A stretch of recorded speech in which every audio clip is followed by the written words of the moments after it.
right. I'll remember that timing. Well, Certain about that? That's how we always do it. Yeah, that's how we always do it. Okay. I would hope so. Yeah. Well, It'd be kind ladies, of awkward if you didn't. ladies and gentlemen, we have a guest on the podcast today. That Riley, isn't would you someone that lives in Fargo. No. Woo! No, I live where it's warm. I don't have seasons here. Well, I guess y'all don't have seasons either. Absolutely, It's just the we opposite do. of not having We seasons. just have, 3 or 4 of them in a given day. Yeah. Yeah, it's the same here. It's just hot instead of cold. Yeah, there you go.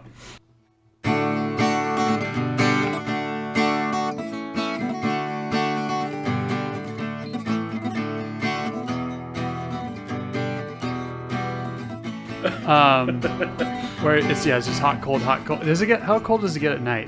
Because you're from live Texas, in, right? You live in Yeah. Arista, right? Yeah. So it doesn't get cold. It does not get cold unless it's the winter. Gotcha. Yeah. Sure. So And by cold, I'd you say, mean like, 50?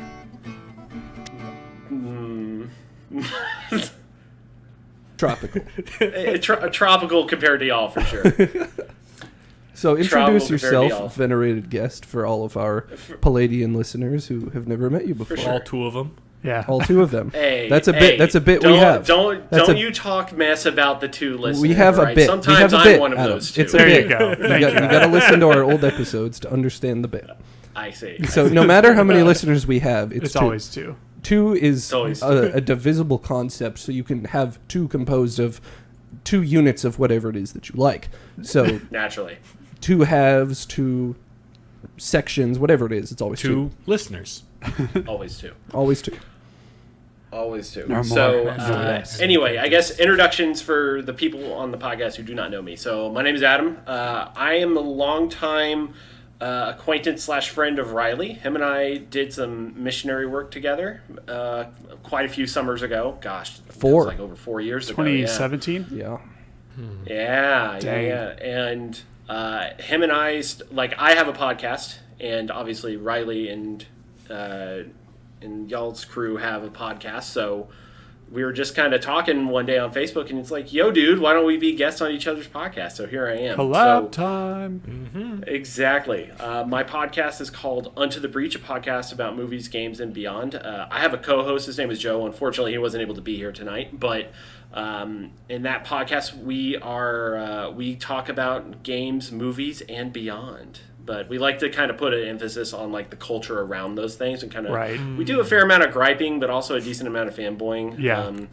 And we don't take a Catholic specific look at it, but Joe and I are both Catholic, so Yeah. Sure. it ends up coming through one way or the other. But it's not a Catholic specific podcast. We do cuss a few times, but I bleep out the F words because I also do the editing. So I'll keep it tame here. I figure the language level is gosh darn, and that's it. We have to keep it clean, just to... Yeah, Just we got to try to get get- famous. We're trying to get famous. Trying to That's get that's the famous. whole reason we do any of it. Yeah. Not Oh, because yes. we like it. Not 'cause Yeah, we exactly. Like it at all. For the fame, Not because and we the already pride have and all these that conversations already and might as well Right. record them. Like, hey, this is good content. We should monetize our friendship.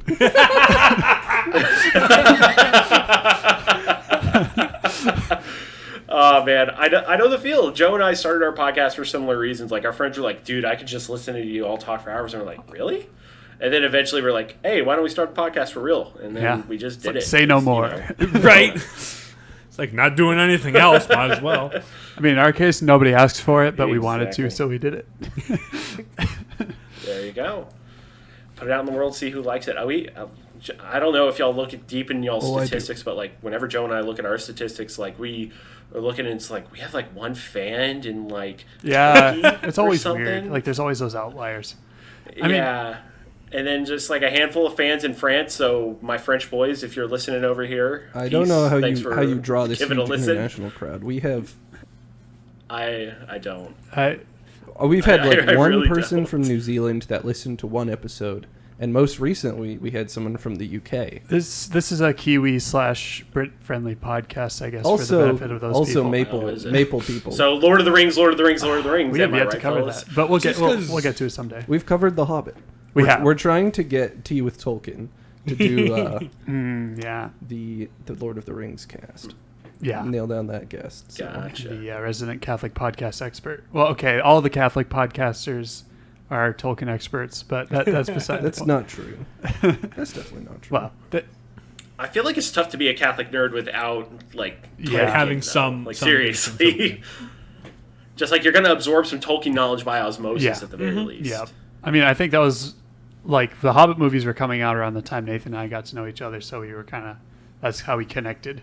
At the time, we're like, By oh, isn't this complaining great? about them? Huh? By complaining about them? Well, Well, the first one was we're like, you know promising. what? The This first is one was great. fun. It's like, okay, I got some criticisms, but The first 1 3/4 of the Hobbit trilogy are excellent. After that, Oh, boy, boy, oh do they- boy, Whoa, Thanks to me. okay. you lost me whenever the dragons were fighting, or when the dragon was fighting the dwarves, and it's like, guys, that's a dead dwarf. That should be a dead dwarf. That Yeah. should be a dead dwarf. Yeah, it's like, yes. But anyway, that's not what we're talking about today. So you got the podcast. What do you like to do for fun? well, I'm primarily a gamer, I would say. Yeah. Ooh, what's your platform? I typically do Nintendo, but I have a PlayStation heck also. yeah.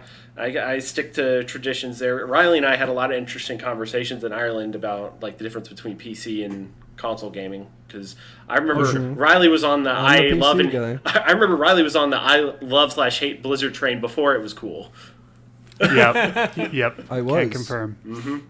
I love the old school Blizzard and still do, but I had reason to hate the new Blizzard, and now it's being vindicated. People are realizing. Yeah, now you're This is now bad you're a people Blizzard make hate bad hipster, games. man. It turns out. Yeah. I hated Blizzard before it was cool. Exactly. It's like I hated Blizzard back when they ruined Diablo 3 before we got the mobile Diablo. I do have a phone. Thank you. Yeah. Don't you guys have phones? We do have phones. That heart. You gotta love out of season at April Fool's jokes. Am I right, fellas? I hated Blizzards before they were cool, and they kept me from getting out of our Whoa. driveway. we North had- we Dakota actually had- humor. Actual. North Dakota jokes. The weather is the only interesting thing going on See, here. I for one love blizzards on a hot day. Go to Yeah. Dairy You go to Queen. Dairy Queen, get yourself a nice ice cream tree. Yeah. Touche, Yeah. yeah, touche. They flip it upside down and hand it to you. It's like, oh, that's the best. Yeah. Nathan's sort of our resident Nintendo aficionado. Riley, I very much. I have dabbled in the Nintendo over the years, but never owned a mainstream Nintendo console. I had a Game Boy, but like nothing else besides that. The Game Boy was extremely mainstream. I was about to say, man. I didn't have- had the Game Boy when it was mainstream, and then I never had anything past Yeah, that. okay. Mm-hmm. That's fair. I mean, if you hard committed to PC after that, then yeah, I get it. yeah. but- And then, But now you're getting most yourself of a mine- Steam Deck if you want. If you want to pay $400 for a Switch. Oh, boy. I don't know. I have a Switch now, so Ah, Yeah. So no need. That There was- you go. you got it before COVID. I got it in like 2019. Yeah. Yeah. Yeah. I've most got of my Nintendo experiences via the games that Nathan has been owns. forced upon by me. I was a willing participant in playing Zelda. Yeah. I'm kind of stuck on Majora's Mask right now. Dude, that's literally my favorate game of all time. Just saying. Really? Just saying. That's definitely top 5 Zeldas for me, Dude, too. it's top 1 Zelda.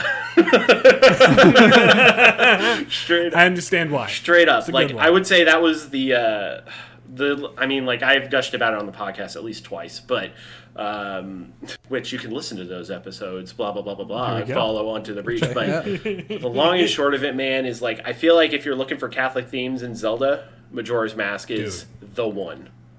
Which is why I'm trying to get James to finish it so we Yeah. can do an episode of our podcast The on it. moving to our current digs kind of interrupted that whole mess, and now that And he also got stuck at the water temple Yeah. and died a bunch at the final boss and got salty. And I'm like, Yeah. dude, take a break, do some other things. Now the break's been too long. yeah, You can't take a break. That's the problem. Oh. Yeah. My biggest issue with Majora's Mask is time limits on a dungeon kind of sucks. They do.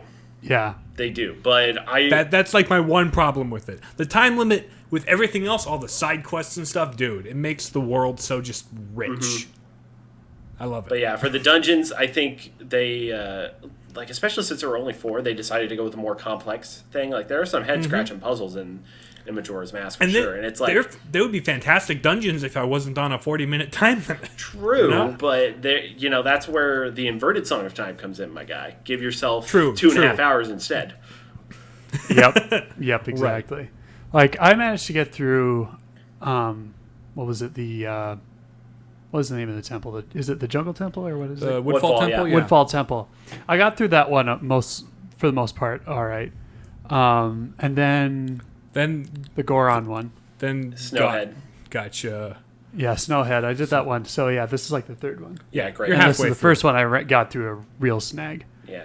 But yeah. So yeah, good Zelda stuff too. Very much so. And then second most Catholic themes in a Zelda game goes to Skyward Sword, which HD is out now. No excuse. It's the best version of Skyward Sword. Oh yeah, and since they streamlined all the tutorials and made 5 finally shut up. Among other things. I like the 60 FPS myself. Yeah, that would be nice. I like having the option to not wiggle my arms around like a maniac. I mean, fair, but I'm one of those guys who didn't ever hate the motion controls. I never quite understood it. I didn't hate it. I just didn't like it. Yeah, and it's like, sure, it didn't work all the time, but it worked well enough that it was just like, yeah, whatever. You know, you move on, it's fine. And then and then it took me a while to remember, oh yeah, that's right, gamers have cankles. Duh. That's why people hate it. Duh. There's just no other reason. Anyway. See, sometimes I'm like, you know what? I should replay Skyward Sword, or I should replay Twilight Princess. But I'm like, oh crap, there's 4 hours of tutorial I need to slog through again. Yeah, and Twilight Princess, even the HD version really didn't cut much out of that. Yeah. Which, HD, whatever. Air quotes. I Yeah. mean, Skyward Sword, air quotes HD. It doesn't look that much better than the Wii. I think the 60 FPS does it, because the art style, like, Sure, unless you sure. did a ground-up remake of, and, like, did the lighting engine thing they did with Wind Waker HD, you're not going to see much of a difference. Right. But And but kind of that 60 similar deal- FPS, though. yeah. Because Wind Waker, I think, probably definitely benefited from that. Oh, totally. Although it also kind of didn't. Because need I played it. the HD version. The original aged really well, but the HD also looks fantastic. Yes, exactly. Like, I feel like that was more of them flexing. Like, you thought Wind Waker looked good before. Oh, look what the Wii U can do, boys. Then they did Twilight Princess. It's like, oh yeah, this is slightly less muddy brown. Yeah, Got it. Yeah, it's just like, guys, it's still pretty muddy brown. Not gonna lie.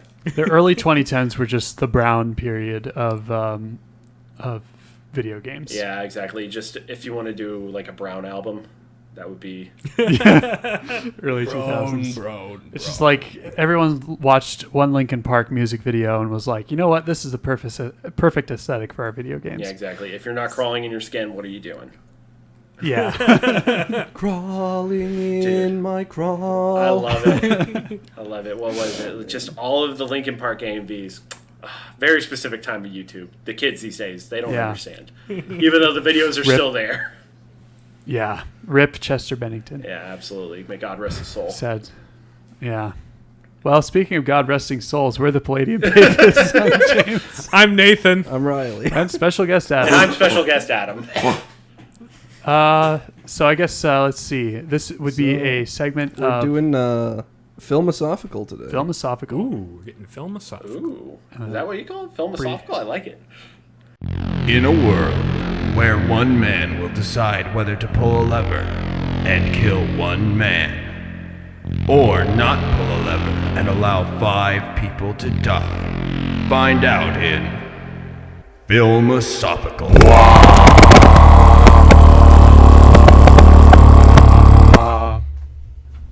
Okay, we're good. That's about it. All right. Dude, I love the bumper. Nice. You have to listen. Philosophical is the best bumper. It Oh, is it's so effectively good. the best by a bumper. long shot. But philosophical is where we get philosophical about films. Yes. see. And what film are we getting philosophical about today? So, special guest film are Adam we? came here to propose the Toy Story franchise. There we go. Oh, those are great movies. I know, right? And a very interesting take on the meaning behind them Yes. from what you've told me so far. What I am I saw in the chat, very I was keen to hear your analysis. Yeah. Yes. I was like, ooh, this is going to be good. Okay, so I guess let me give y'all the overall pitch. Okay, especially the listening audience, all 2 of y'all. I'm here for you. Or maybe it's one of y'all because I'm one of the 2 sometimes. Anyway, so I've always had a soft spot for Toy Story, right? Like I think it's safe to say like we all watched Toy Story when we were kids. And like I remember seeing Toy Story 2 in theaters as well as and then 3 much later and then 4 in theaters again. And like the thing is, Toy Story is a series that overall has kind of more or less grown up with its audience in a lot of ways. Kind of in a negative way at the end, and we'll get there later. But just as far as Toy Story memories goes, there's just always like something so remarkably wholesome about it, but also like incredibly terrifying in the first one. And I'm just talking about the humans. Because boy, oh boy, you got to give Pixar credit where credit is due, but it's a good thing they decided to go with a plastic look for the main characters instead of the humans. Because boy, it took them a while to figure out humans. Sid is terrifying for more than one reason. It's like, hey, look, everything we render looks like plastic. Maybe we should make a movie about plastic characters. That's a good idea. Let's add some humans in there to scare the children. Amen to that, brother. But like, for most of the time, only show them from the legs up. Mm-hmm. Yes. Now, I will say, I think the best single thing that's come out of Toy Story in the past 5 years was the Toy Story level in Kingdom Hearts 3. Because straight up, that is like, honestly, one of the best levels as far as like, from a game design perspective, aesthetic, setting, everything. It's just like, we are in a Japanese toy store in the middle of Andy's neighborhood. Don't ask questions. This is great. Yep. And at some point, Woody tells one of the main antagonists to get lost because he's a loser. So it's just like, whoa, this is great. Like, seriously, watch the clip. Woody's just straight up like, I bet you no one's ever loved you your whole life. And it's like, whoa, Woody. Oh, my God. Wow. Savage Woody. I love it. So, all that to say... Pent-up rage, rarely seen from our favorite cowboy doll. Exactly. And just...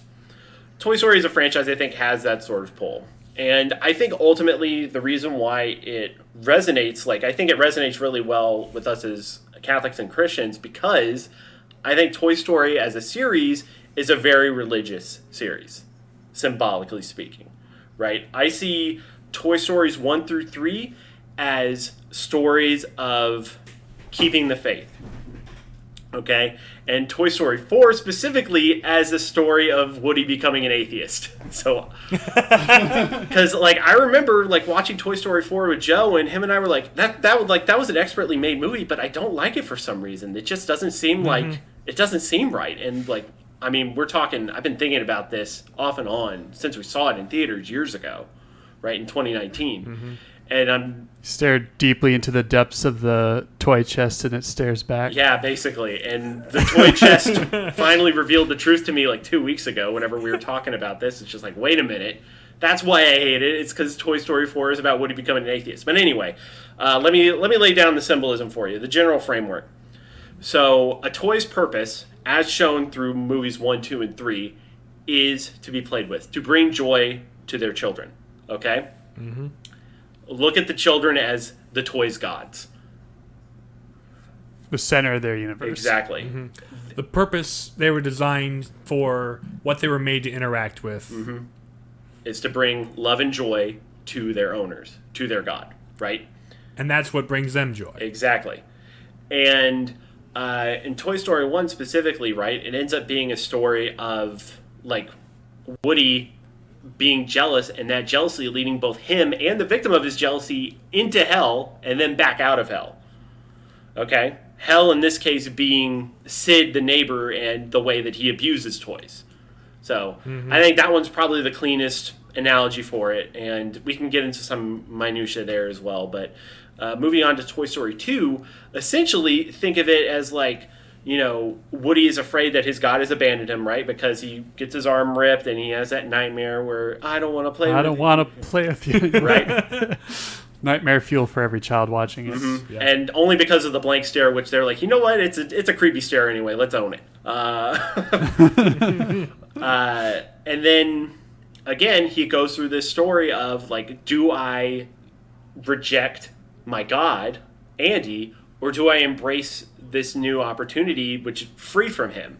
And the opportunity being free for him would be joining a toy collection in Tokyo, right? With the toy collector and the guy Al who stole him, right? Mm-hmm. And you have a very interesting case of, in this case, like, you got some people who have been burned before, right? Jesse has been burned by abandonment before and not necessarily willing to trust a new God.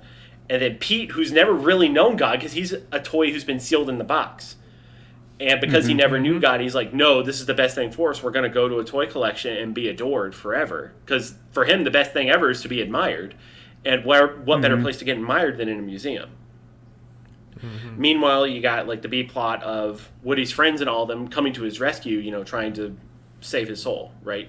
So, you know, that wraps up pretty neatly in there. And then we get into Toy Story 3, where the rest of the toys think Andy is going to, you know, throw him in the trash and abandon him, but he was just going to go in the attic. Woody is again, Andy's favorite, was going to stay with him. That misunderstanding leads him to a different version of Toy Hell, right? The preschool room and the daycare. And I think the daycare as... Toy purgatory, perhaps? Potentially, yes. I think... Where they aren't truly loved and brought joy by children, they are simply used to the point where they are worn out and then discarded. Exactly. And it's a toy who makes himself God there that leads them all astray. Right? Lotso hugging bear. Oh, what a character. And I mean, he tries to kill them multiple times along the way, lest we forget about the incinerator scene. I always found it incredibly ironic that those bears were sold as toys after that. Like, I get, obviously it's a movie about toys, you're going to sell toys, but it's like, is that the best? What is this? It's like giving your kid a Chucky doll almost. Like, I'm sure there are some kids who got him, man. There's got to be. Yeah. So you get all that, and then of course at the end, being a good owner, being a good god, Andy makes sure that his toys continue to be loved, even if he's not going to be able to do that as well. So he passes them on to the new girl. I forget her name because Bonnie. Yes. And then we get into Toy Story 4, where honestly, like, Woody's been through this before, not being the favorite toy anymore, but he still very much like has his purpose in mind. Like, no, we're going to be the best toys we can be for the little girl who I know you just said her name, but I'm blanking on it again. Bonnie. Bonnie, yes. We're going to be the best toys we can be for Bonnie. And then, the one toy who was missing from Toy Story 3, Bo Peep, which I don't really know why Bo Peep wasn't in the third one. They just kind of said, But, she comes back, and essentially she's like a sort of like, I see her as like a sort of fully realized sort of individualist atheist, right? And she ends up coaxing Woody into choosing that lifestyle with her instead of belonging to somebody, which has been the purpose of toys the whole time. So instead he becomes very much about living for toys instead of living for an owner. So he's more or less rejecting God in that sense. So that's the overall spiel. Let's discuss. Sure.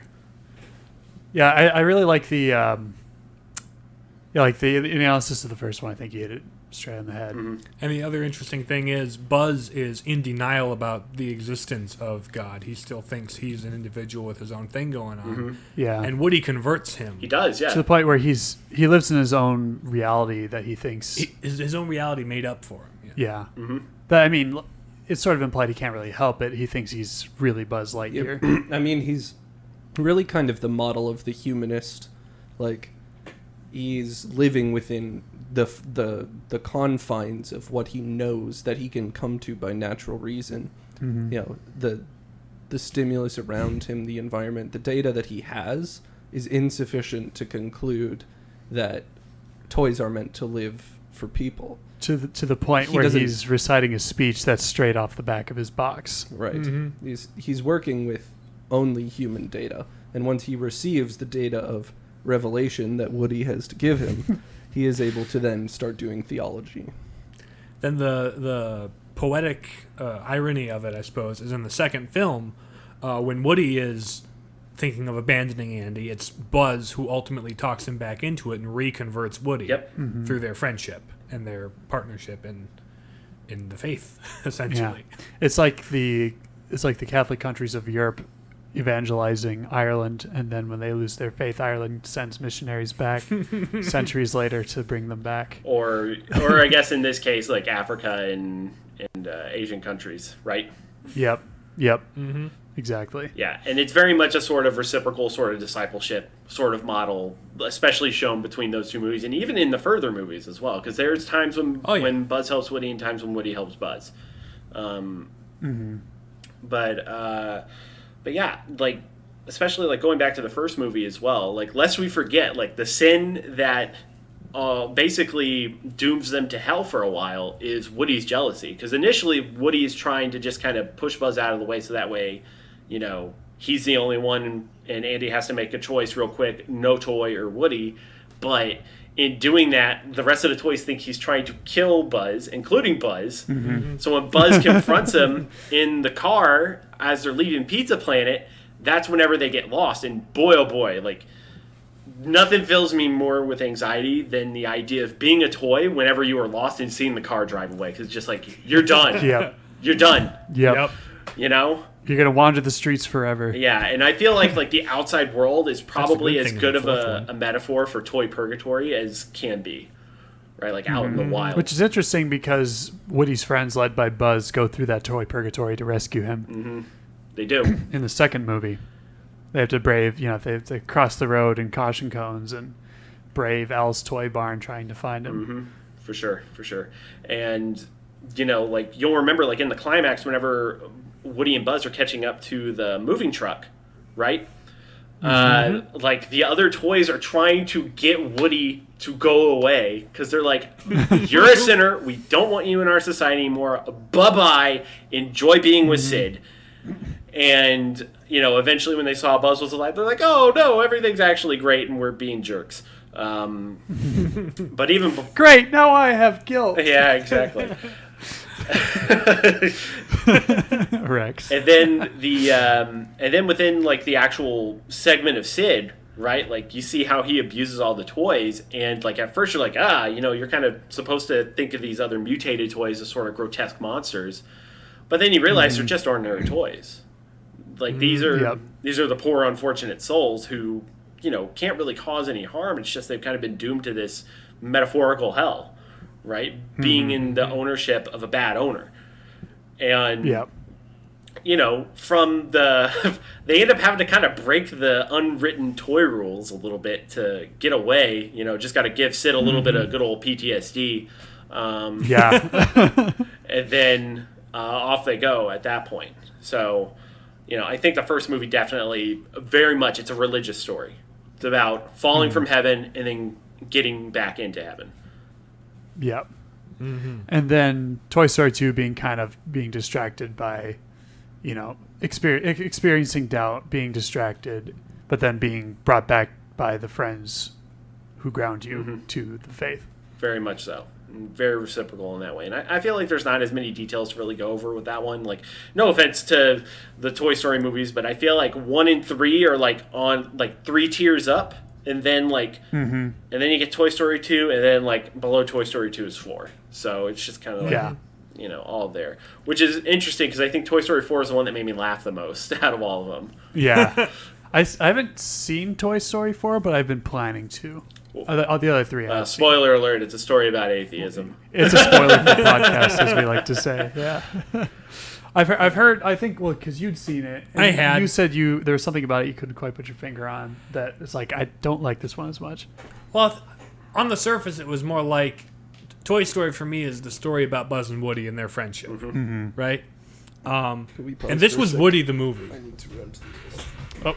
Uh-oh. Riley's got a... Pause. The previous 3 had been like Buzz and Woody buddy comedies for the most part, right? The third one, it basically cut Buzz out of the picture and was just all about Woody. And also they dumped down Buzz. I felt like he was making decisions and asking questions and doing things that were like, aren't you past this?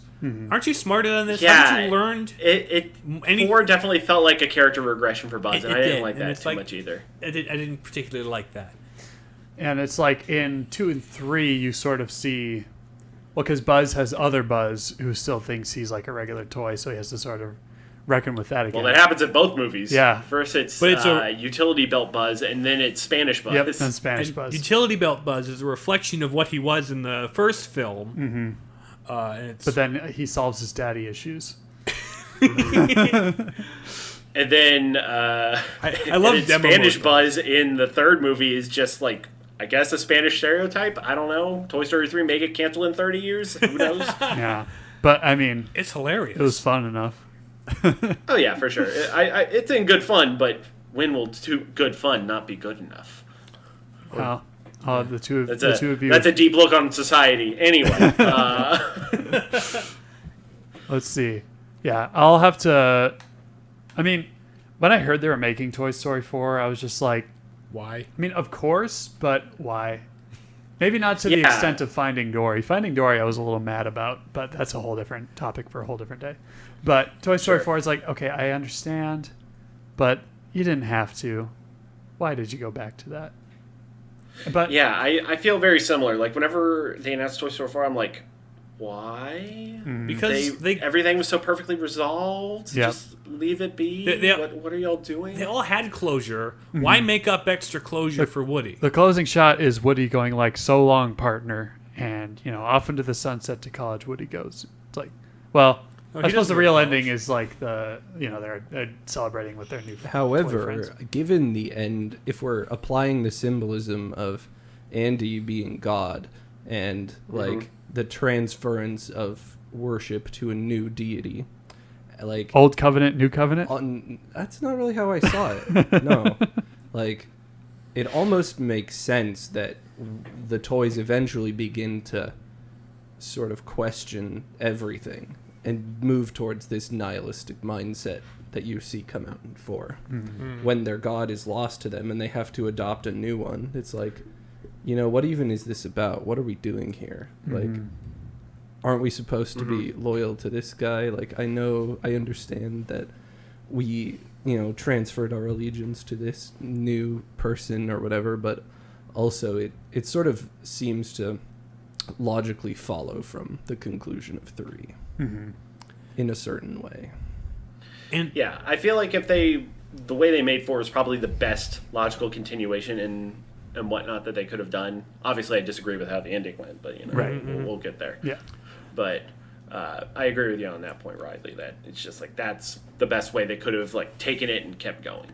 And the other thing that where this analogy a little bit breaks down for me is at the end of 4, Woody and Bo have this whole mission, which is to unite lost toys with new children. That's like they're out there fending for themselves and living for themselves, but also living for others and directing them to their purpose or a new purpose. I suppose you could say that's like atheists who try to still, be humanitarians. Yeah, I see that as like, you do your thing, whatever makes you happy, and I care about you enough in a humanistic way to guide you toward whatever it is that you want. Sure. Yeah. While they themselves if continue. if you want to be like perfectly like blunt on that, like I think like Woody's new god becomes Bo Peep. Sure. Yeah. Straight up. And I think we can look at that like from the perspective of like, oh, that's a pitfall that say marriages can fall into. Where you end up making your spouse your god instead of God, and it's just like that's tricky territory, right? Yeah.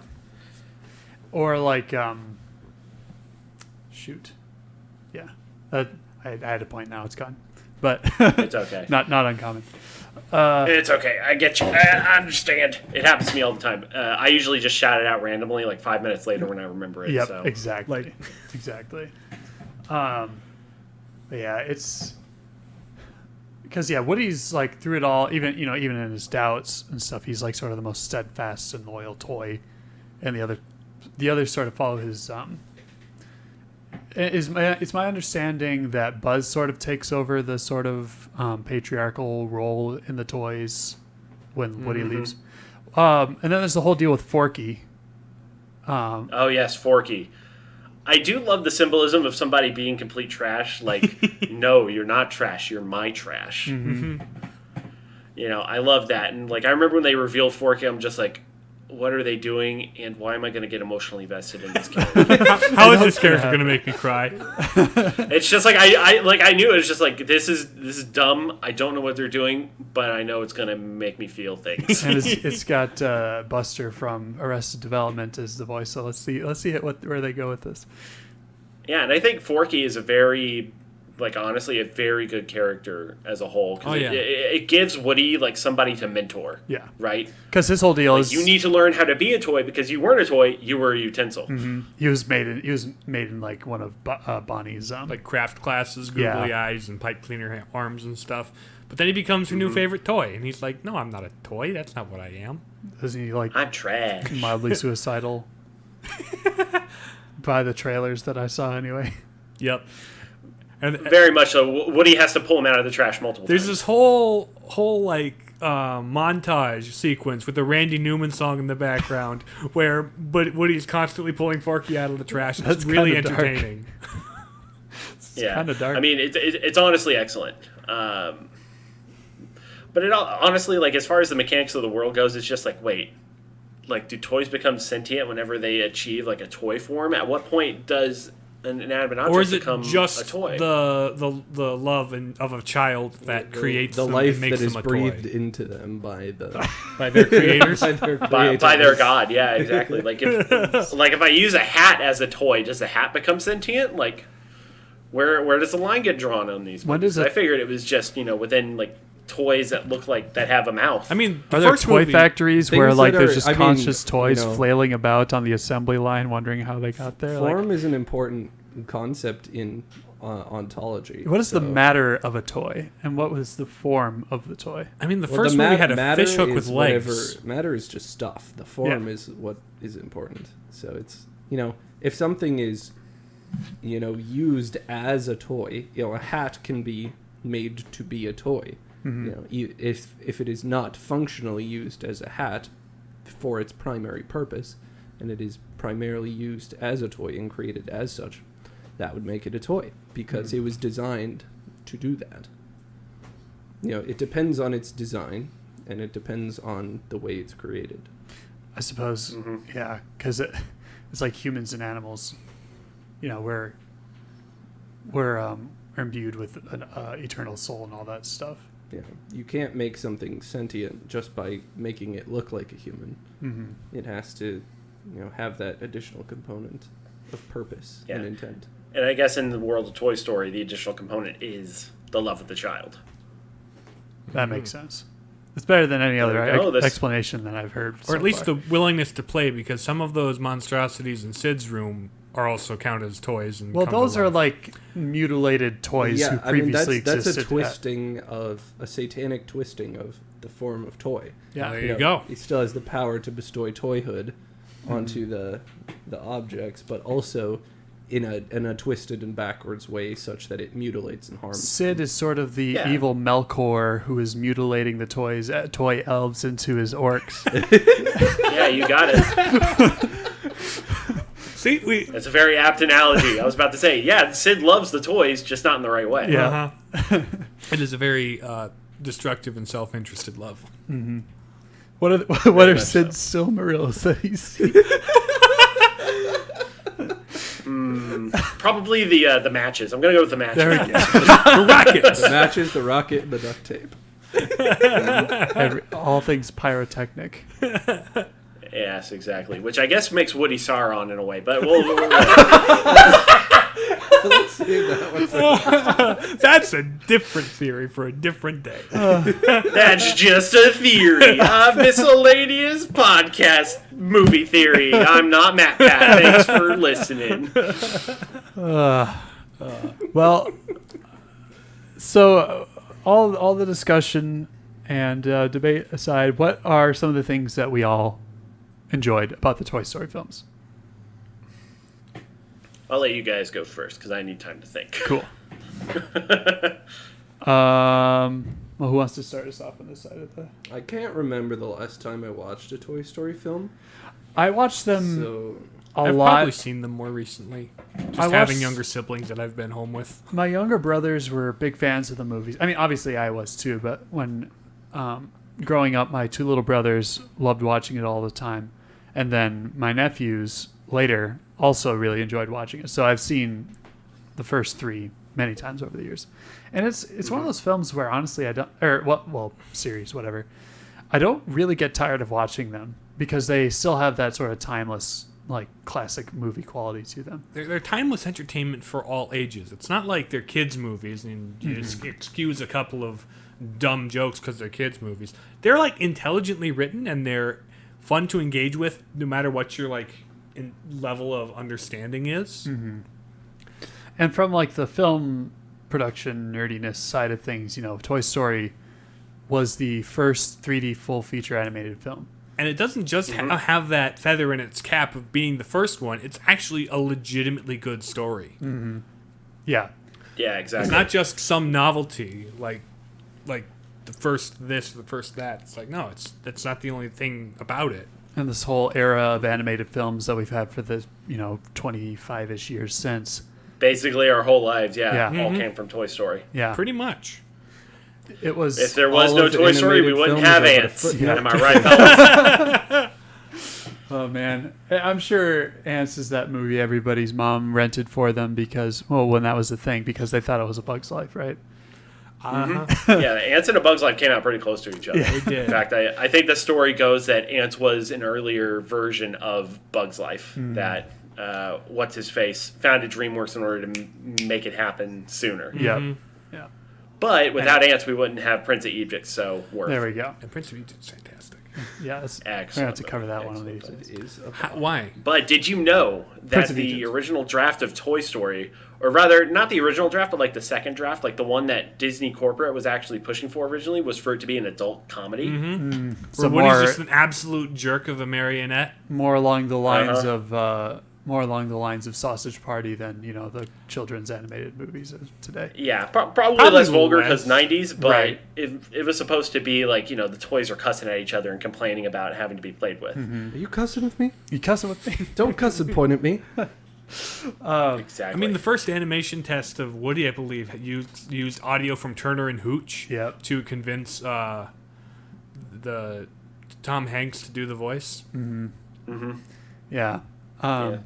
Something along those lines. But then finally, whenever they got like the first set of feedback back from the adult one, they're like, "This sucks.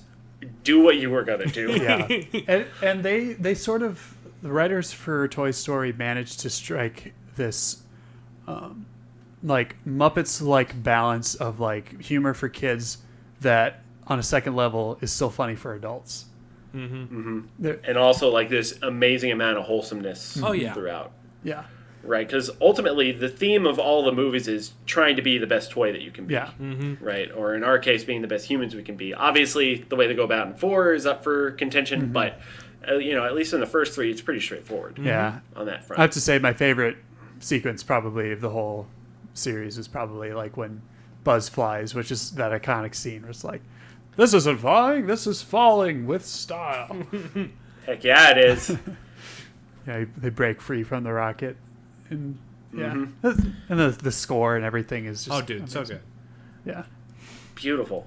Excellent. And the other thing is, like, Movie magic. the first one hasn't really aged all that poorly, but it's not all that good either. Right. But, like, every You Pixar accept it movie, for what it is. every Pixar movie in general has like really pushed the envelope in 3D animation in some way. They wrote a whole hair simulation script just for doing Monsters Inc., and that was their showcase for it.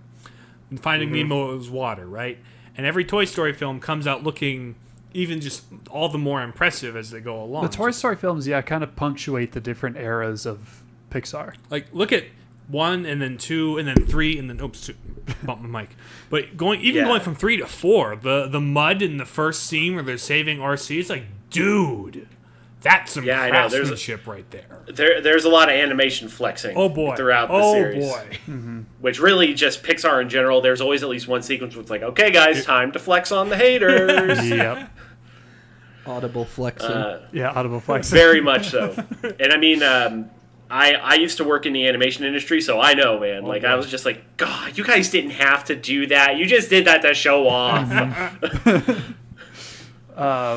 Yeah. Have you had time to consider what you I've like had about time to consider. Toy Story? I think my favorite thing about Toy Story is just how wholesome and good it is. Yeah. Oh yeah. It's just like, for the most part, just a feel-good story. And, there are moments of despair, there are moments of despondence, but ultimately, in the main 3, it comes around, It concludes in a good way.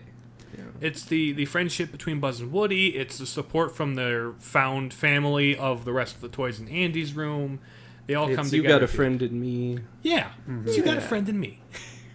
Mm-hmm. And that's just such a feel-good song, even. For as corny as Randy Newman's singing is. Oh my gosh, I used to... You got to do it with the Randy Newman voice. You got a friend in me. It was my sister and I used to cater a bunch of weddings for a family friend, and one wedding that she catered was they were playing that song at the reception, and this guy who was ridiculously drunk was just belting it from the microphone or something like that. So Randy Newman was at the wedding?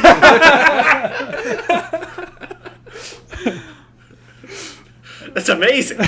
Why didn't you get his autograph, man? He's somewhat famous in niche circles. I think Randy Newman also did the score for those movies, too. Like the orchestra. At least the first one. I'm pretty sure he was heavily involved in the music, Yeah. because for some reason Pixar likes Randy Newman. It's like, yeah, sure, why not? You help us out, Randy. We'll bring you on. We'll do the thing. We'll hook you up so you can do the theme song for that TV show Monk, too. Yeah, he's like the... That's a good theme song. I love that one. It is a surprisingly good theme song, though. I'll give credit where credit is due. Yeah. I guess what were some of the things that you? I mean, obviously we've been talking all the time about it, but what are some of the things that you enjoy, Adam, about the Toy Story films? So I think one thing that really gets me is how believable everything is. Right. Mm-hmm. Right. I think that animation as a whole has like this sort of magic to it that live action just can never achieve. Right. Right, And, Disney? I remember just a little bit, right? But like, it's the most consistent way to convey that you're in a different world, in my opinion. Sure. Right. Like, I think animated things that take place in the quote unquote real world still play with the rules just enough to do it. Like, say, King of the Hill, for example. That's a pretty grounded animation series, but they still do some pretty ridiculous stuff in It there. is just Texas anime, after all. Yeah. It is, exactly. And I appreciate that deep to my core. Yeah. Because I've met people just like that IRL. Yes. Oh, boy. Yes. Anyway. And There's a wealth of I sounded stories like there. Boomhauer there for a second. Anyway, man, the Toy Story and the Pixar, man. So animation is the best way to convey like you're watching something that's out of this world. Right. The rules are And different I think, from the real world. and like especially with Toy Story being the foundational piece of 3D animation, like that sells it for sure, right? Like I'm fully convinced that like, hey, we are in the toys world when we are watching them get up and interact, and then like, sure, the humans are there, but like it's close enough to the style that you're not worried about like the freakish looks and blank stares on their faces. Well, I'm sure most kids also can relate to the what if my toys were alive? What would they do when I'm not around? Kind of a deal. Like in an innocent, childlike way, not in a, like. But then a when you scary, get old, like, it's like, wait, what do they do? What do they do? What? How do you explain Legos? Switching the heads and the. Of course, again, they had the Lego movie, so never mind. yeah. Yeah, there's a whole movie to explain that one too. Yeah, And, there you go. And I think definitely that Toy Story epitomizes that idea that you're watching like this fantastical thing that's in another world, and the style remains consistent, right? Because like when you try to blend live action and animation, it can be a little jarring. Like even Like with Who Framed Roger Rabbit, and there's Well, that's the Space juxtaposition Jam there is kind of part of the point. right. Yeah. Who Framed Roger Rabbit's like, this is going to be tough to seamlessly do it, so let's not do it seamless. Let's intentionally make it where there's two worlds colliding and all that. And then we'll do that one scene where we bump the lampshade and we have to mess the lighting. We have to mess with the lighting every frame in order to flex.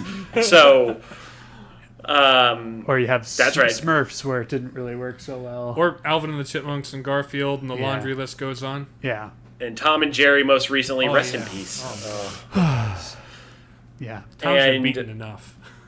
Yeah, and it's like, if you're going to do animation, you need to do full 3D animation, go or full for it. 2D animation. Like, don't do the live action stuff unless, like, it's something like the Lego Movie where the real world is supposed to interact in a significant way. Right. Right? But that needs to convey, this is real world rules now, not fantasy world rules. And I've always had a heart for fantasy. And I think that's part of this, right? Like, this fantasy of, this is what my toys are doing whenever I'm not around. It sparks the imagination. And they have very toy-specific problems, right? Like, you know, seeing the car drive away after being knocked out from Pizza Planet and being like, we're stuck at Pizza Planet. Like, we're never going to see our owner again. Being deathly afraid of dogs. Gosh.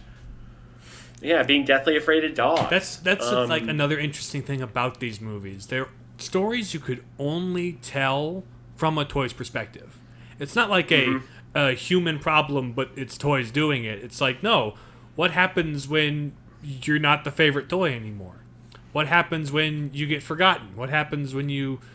What about toys that go to toy museums and stuff, right? It's like, these are specific problems that only toys would face, but they can be also analogous to problems real humans would face also. Yeah, like what we've been discussing through this podcast. It's like, yeah, it sort of offers like an interesting perspective from which to meditate on these human problems.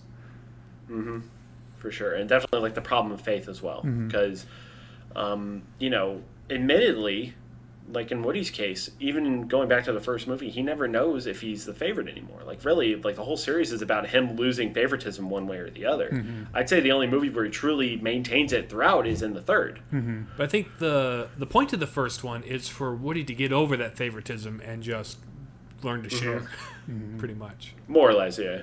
Yeah. It's like, hey, you know, if the important thing is that we're making Andy's him happy, and the point is we're fulfilling I'm still our making purpose. him happy in my way, even if it changes. And yeah, I mean, I think like especially you can get a lot of meaning out of these films as a whole. Obviously, we just did it over this past hour discussing them, right? Yep. Which this podcast probably isn't at the hour mark right now. Check the timestamps, listeners. Yeah. Plus the break we had. Plus the break. So. Yeah. The break, Yeah. which, as far as they're concerned, didn't happen. But Maybe it happens. Yes, Well, exactly. It now- both happens. It doesn't happen until the editing occurs. we'll and the see what episode is happens. released. We'll see. But now we're making meta commentary about editing the podcast. Let's see what and future we know- James has to say about this matter. Future James, Exactly. can we get a word from you? Are you going to edit this in later? Future James, not like that. We said this was a clean podcast, Future James. Come on, Future James. We Dude. expect better of you, man. We're not determinists here, guys. Don't worry. Well, I suppose if we want to start wrapping things up with our transcendentals analysis of Toy Story. I mean, we I have believe so. we have thoroughly analyzed the transcendentals. This is more of like a transcendental recap. Yeah, This time. summary. So, truth. What are some truths that Toy Story has to tell us? Persevere in the faith. You have a purpose you were designed specifically for by your creator. And that's how fulfill you'll be that the purpose, happiest. and that's what will bring you happiness. And showing the futility of trying to do anything otherwise. Yeah. And the unfulfilling nature that it has. Yeah. And by lifting our peers up, we also end up lifting ourselves up down the road, right? With the comparison of like Buzz coming to Woody's rescue in Toy Story 2. Yeah, have good, strong friends in the faith to keep you rooted in your faith. And for the love that's all and good and holy, don't become an atheist. Then now they just have to make Toy literally Story for the love 5 of to all bring that's things good back and holy. around, guys. You know, Yes, don't make your spouse your God, guys. That's bad. yes, don't do that. You are not enough for each other. You need God. Amen. Goodness. I wonder what my fiance will think about this when she hears it. We're going to get a new listener? Are we? Are we? Maybe. You might have 3 this week. Oh, boy. Ooh. No, we will have 2. Oh. We have 2 now, set, and if she adds, we will. Just the have 2 will 2. be me and my Let's just fiance. adjust the 2. the mathematics of the 2 is very much... It's not a mathematical 2; it's a philosophical 2. Oh, okay. It's a Fair metaphysical 2. It is a metaphysical. 2. Are you saying that like all the listeners become into the 2, so Yeah. the many become 2? Yes, from many become 2. Et pluribus duum.